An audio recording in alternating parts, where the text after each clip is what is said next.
So let's give you a little tour around our KB full tool range kit box. So when you open the box, you're presented with all your tools in your working order. So first of all, we have our cuticle section. So here we have our double-ended cuticle tool, our cuticle scissors. So we've got the curved ones here, which are our best sellers and everybody's favourites.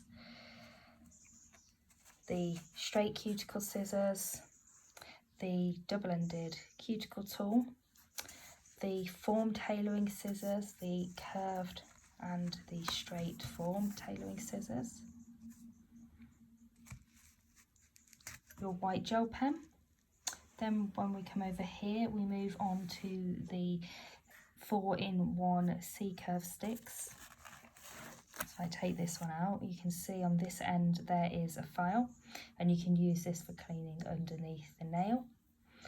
Then on the other side we've got two different measurements. We've got a ruler and then we've got a percentage, and this percentage will show you your C-curve. So whether you've got a 50% C-curve, a 25%, 75%, and then the ruler.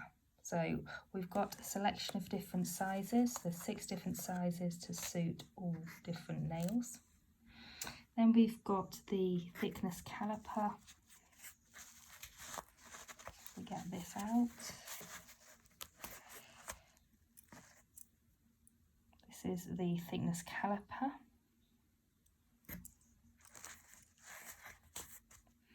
The pinching clip with 2 spare bands to make it tighter if you wish. And then we've got the aluminium foil support to use under your nail forms, and this is a perfect tool for competitions and C-curve consistency. And here's the contents of the full KB tool range kit box.